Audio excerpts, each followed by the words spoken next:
I feel so alone. Like, I want my time to be taken up by someone that finds me important, someone that enjoys my company. I just want to make someone laugh. Isn't that weird?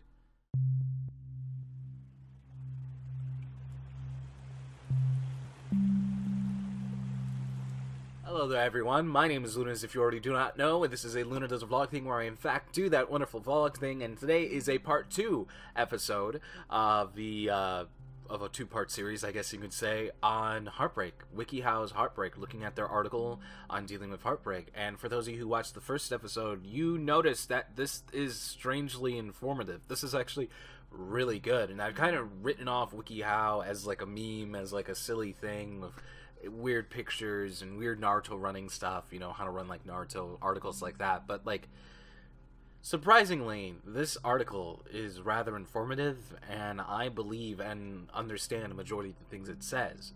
So that's the basis for it. So if you want to follow along with the article, it is in the description below. And let's go on with number 1. Impose a daily limit on grieving. Once you've gotten over the initial shock of the heartbreak, you need to make sure that you don't spend too much time wallowing in grieving. Otherwise, you are never going to let yourself get over the relationship, and that's what you need most of all. So giving yourself a time to grieve is really interesting, because I never really thought about this. Because for some reason, when I thought and thunk of just ideas of when feeling bad and when you want to grieve, because there's times when I'm doing Monday tasks within a day. I just got done doing the dishes and I couldn't stop thinking about her. It was like a movie playing in my head of everything that we've done together, and just thinking about how she is right now and hoping she's okay and all those wonderful things like that. But I've never really had a time to myself to grieve. Like I stated before, that I kind of just want to chill at night and think about it, but I haven't really done it, because if I do that, I ended up spending up the whole night alone, afraid, and sad, and I just want to be enveloped by someone's warmth of love, or whatever it may be. Now, thinking about it, this whole giving yourself 20 to 30 minutes, as the next one says, which says set a time each day to reflect on the breakup. Usually about 20 to 30 minutes. Set a time so that you know when time's up during the day. As thoughts of the heartbreak come up, remind yourself that you have a specific time set aside. Until then, you'll focus on other things. Which is really interesting, because when I think about it, I kind of understand where they're coming from, the whole idea of just setting 20 to 30 minutes, because you're like, alright, this is what I'm going to do. This is my limit of what I'm going to do, and when this is over, it's over. I need to get up, I need to not lay down, I need to not lay in bed all day, I need to get up, I need to go do something, I can't just sit and wallow. Like it said, wallow's a great fucking word for what they were saying. I completely understand where they're coming from, but it definitely does seem weird. But there are people out there who need like a specific set time limit. It's like, okay, I need to do this for 20-30 minutes, and for 20-30 minutes, everything's going to be bad. But after that, I'm going to get out of it, pick myself up, and hopefully move on with my day. And you might have moments where it pops up in blips, but it's going to be okay within a sense, because you know, in those 20 and 30 minute times, that's when it's okay to feel. Let's see what the next one says. Make sure that you have activity that requires your attention, preferably something fun, scheduled for right after, so your attention is immediately diverted, which is great because I just said that. Get a trusted friend or family member to help you out. Giving yourself a certain time limit when talking about the heartbreak. Say 30 minutes when you've gone over it. Have your friend and family member remind you to put your focus elsewhere. So this is really interesting. This kind of reminds me of the song "Lean on Me," you know. I'll be your friend. I don't know, something like that. It used to play in the hallway in high school all those years ago, and I still remember it because I used to play music during high school activity passing hours. But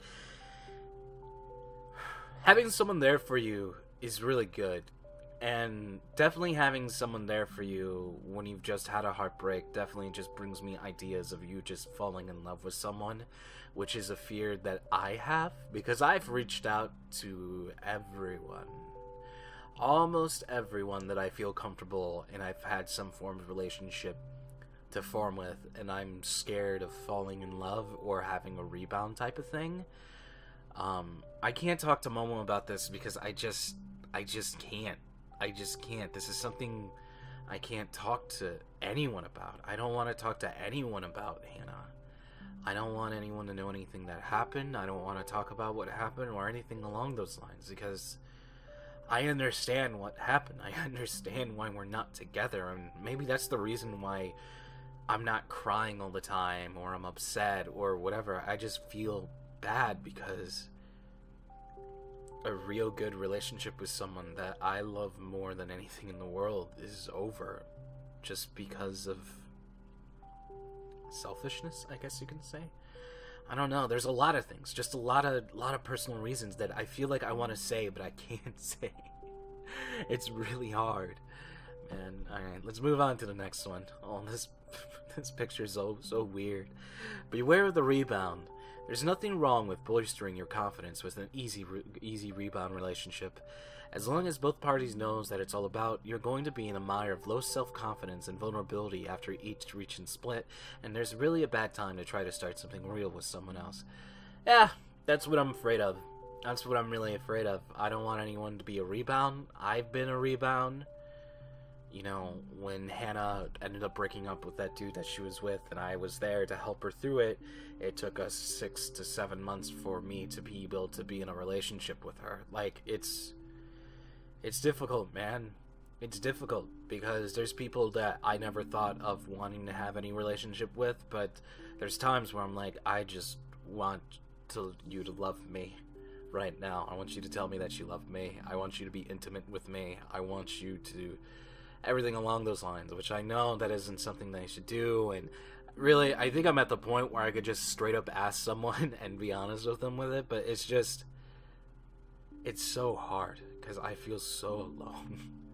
I feel so alone. Like, most of I want my time to be taken up by someone that finds me important, someone that enjoys my company. I just want to make someone laugh. Isn't that weird?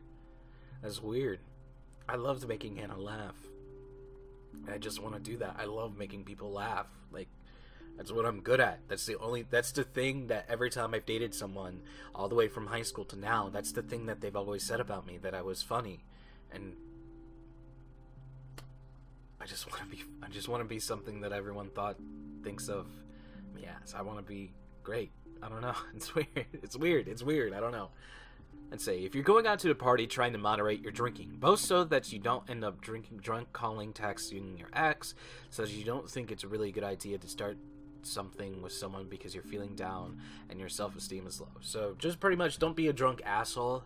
I guess that one is what it's trying to say. I don't drink. I drank once, and I drank heavy that one time, and I just had all these negative feelings, and this was way back in December, and I was just so angry and sad, and I just wanted to scream and yell and like hit things, and I was like, maybe drinking isn't for me. Maybe drinking isn't for me.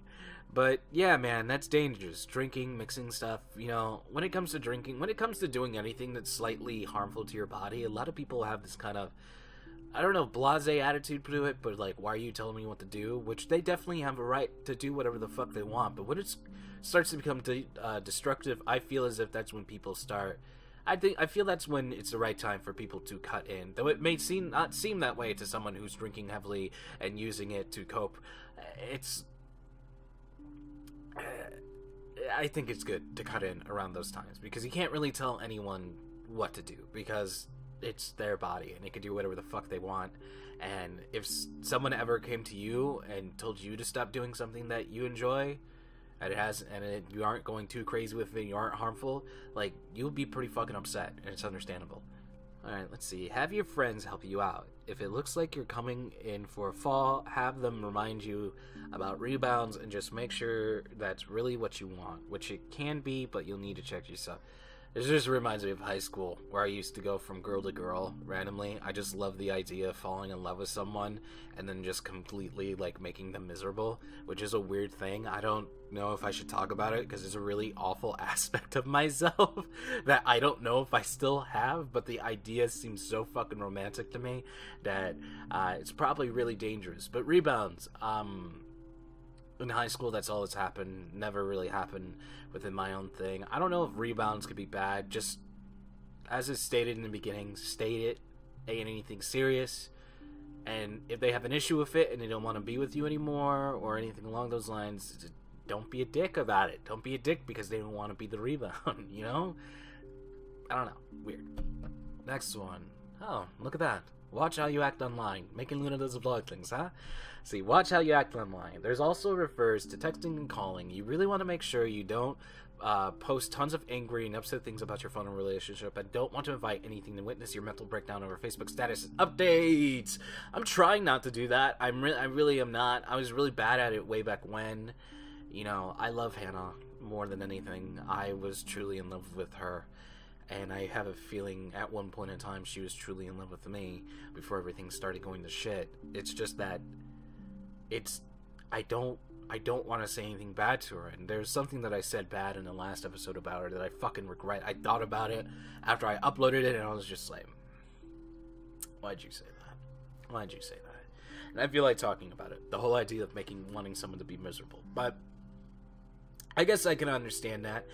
Usually when it comes to relationships, one person or the other person ends up blocking them and getting them out of their life and whatever it may be. And it's extremely hard. It's sad. It's something, definitely when it comes to social media and this age that we live in now, when you can't see their profile anymore, when you can't see pictures of them, when the thing that you used to communicate on all the time is just blocked off, there's a big door there now,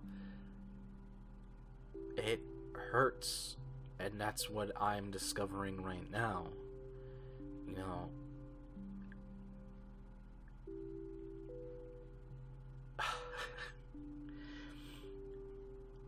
and I think this one is the one that's hurts the most, just being cut off of someone's life that you care about so much and was just number one in your life for the longest time. It's really hard. It's really fucking hard, man. It's really hard to know that you're not welcome anymore and that you have to give space. It's really hard.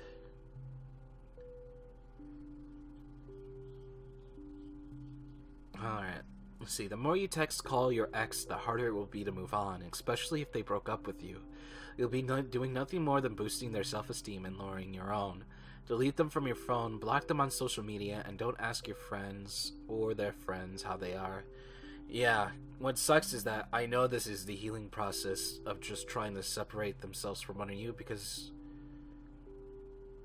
I know that if I talk to her, things are just going to go back to the way they were.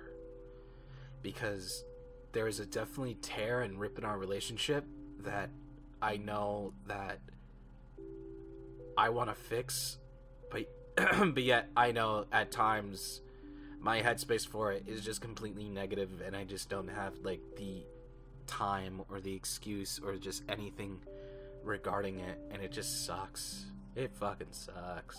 Let's see, the next one. Remember that your end goal is to move on. The heartbreak comes from the trauma of an end of a relationship, and once you moved on from the relationship itself, you'll no longer be experiencing the heartbreak. Your goal is to remember that this is something that you are capable of, even when it feels like your words has come to an end. Let's see, that's really interesting. So you're kind of going with the idea that, hey, I want to move on, and I need to move on, and this is what I need to do, and I need to have a resolve towards doing that. Now, I don't know if I want to. I don't know if I want to move on. Because I don't want to forget the feelings and emotions and times and stories and just all the books that we've written with one another. Like, I don't want to leave that. And I don't want to start another one with someone else. Like, I don't know. I need that mindset that I need to go forward, but I just can't set the book of Hannah being me down.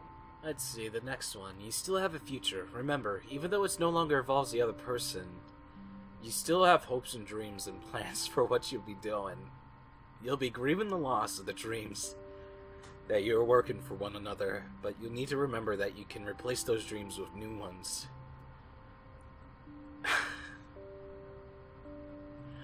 I don't want to replace those dreams, man. I don't want to. We talked about so much of our future that it was going to happen at the end of this year, if not this summer. And the fact that that's gone away, like, I have nothing. I feel like I have nothing to work towards. Like I have nothing to give me hope. No shining light at the tunnel from being away from someone for so long that you want nothing more than just to have them sit there next to you. You know? I don't know if I'm at the point that I'm able to let go of those dreams. Oh, look at that. Mantras, the next one. Repeat to yourself, I want to be happy. This mantra reminds you that even though you're in the dumps because of heartbreak, you have no desire to remain there. Remind yourself that you're working towards being happy, and getting over your heartbreak is part of that. You know, I've noticed, and I've looked up the idea of mantras and how it helps deal with anxiety and stress and all those wonderful things. And I have my wonderful little mantras where I set up things to the right of my computer in a specific way, and that sometimes it may be messy, and sometimes I'm like, I want it this way, and I'll stack things on top of stuff. Like, it's weird. I notice sometimes when I'm feeling bad, if I keep doing something over and over again, it just gives me a kind of boost, a kind of just feeling of just doing stuff. Now, I don't know if the I want to be happy mantra thing is to say, because that seems kind of weird within a sense where you're just saying it instead of doing it, because I definitely feel that doing stuff is the thing to do. And maybe you need to be vocal about it. Maybe you need to say the words and then everything seems alright in the end. But for me, I need to do. And for me, as stated before, I don't want to do. And the final one, seek help. Sometimes you can't get over something on your own. You need to seek professional assistance. There's nothing wrong with this or with you, or you shouldn't feel ashamed about it. Heartbreak is painful and stirs up a whole bubbling cauldron of feelings and emotions that can be difficult to deal with. Learn to see the difference between regular sadness over a breakup and true depression. It has been weeks. If it's been weeks and you're able to get out of bed and take care of yourself, or you simply don't care about anything, you definitely need to see a professional. Now, I don't know if this is where I am right now. I don't know if this is what depression is. I've never been to anything along these lines when it comes to seeking help. I went to anger management once and they screened me and they said I was fine. I remember I had to like talk to this person for like an hour or two just about me and my life and how things make me feel, and just I remember being completely honest with her, and she was surprised because she was like, I usually have to pry things out of people usually when it comes to that, but I was like, I don't know, man, like I'm here to get help, right? If there's something wrong with me, if people deem there's something wrong with me, I should do it. Like I should 100% do it. But man, seeking help can be scary, because you're going out there and you're talking to, because you're immediately saying that you're fucked up, that you're weak, that you can't do it yourself, and that you need someone's help, you need someone to hold your hand. And a lot of people can't deal with that, and that's something I can't deal with, because I'm supposed to be the rock. I'm always supposed to be the one that everyone relies on. I'm the one that's supposed to take care of everyone. So if the one that doesn't take care of everyone needs help, what good am I to everyone?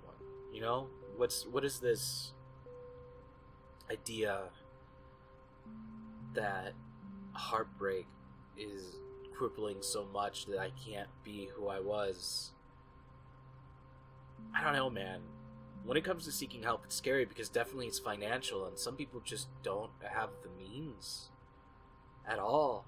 Zero means. Zero means of getting help. No healthcare, no money, no job, no anything along those lines. But I feel as if I know I should, because there's moments where I react and say things and feel things in such an intense way, and there's times where I just sit here and lay here and do nothing for like weeks or two and not really taking care of myself, that seeing that sentence makes it feel like I may have some form of depression, I might have some disorder, or whatever it may be. But if you have the means to go out and look, and you have the confidence, I definitely feel like it should be something that should be brought up with family and friends, and hopefully they can help you through it. Because if I do this, I know I would have to do this by myself, and I don't want to do it by myself. But I think that's about it. This is actually really informative. It was really good. This WikiHow article was really good. I wish the person's name was on here so I could say who it was, but it looks like it was just a congregation of just a bunch of people a bunch of ideas, a bunch of like parts taken from whatever the source is. And I just sneezed. But yeah, that's about it, guys. Thank you guys for listening. If you have anything you want to say regarding this within your own story or anything that you want me to talk about, I definitely will. Until next time, as always, stay frosty, people.